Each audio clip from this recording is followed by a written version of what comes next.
le voyageur de l'âme. Je me souvenais d'un violent coup de pistolet dirigé vers ma tête, puis de m'être retrouvé dans un lieu sombre, étrange et creux, entouré de l'image incertaine d'Adesua, et de communiquer sous un code étrange et inintelligible.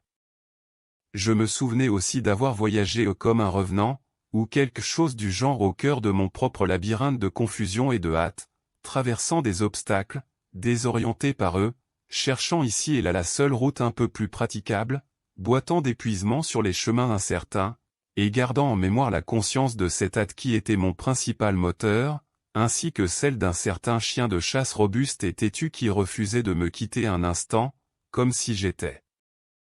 une sorte de cerf, ou comme si, faute de cerf, il m'avait pris pour gibier.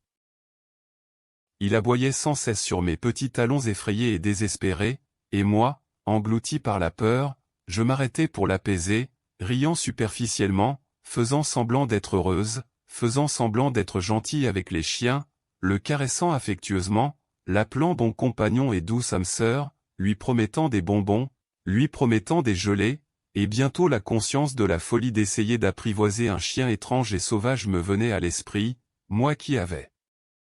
toujours été une mangeuse de chiens et qui n'avait jamais été amicale avec les chiens une seule fois, et le voyant un peu calme et croyant qu'il m'avait oublié, qu'il s'était probablement endormi, je m'éclipsais à nouveau, le regardant avec méfiance, souriant bêtement et jubilant d'avoir réussi à endormir cette bête canine sauvage, seulement pour que sa colère se rallume et saute à nouveau sur moi, provoquée par mon départ furtif, provoquée par ma tromperie, et provoquée par mon infidélité, et une fois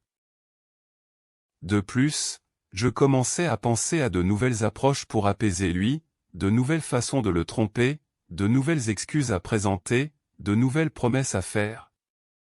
Et à un autre moment, j'étais assis dans une petite cage suspendue de nulle part, instable, et j'entendais tous mes péchés se déverser dans une atmosphère sinistre et impitoyable, vérifiant ma montre avec impatience de temps en temps et suppliant qu'on me libère, au bénéfice de ma hâte, mais refusé par mon chien de garde implacable, mon chronométreur toujours vigilant.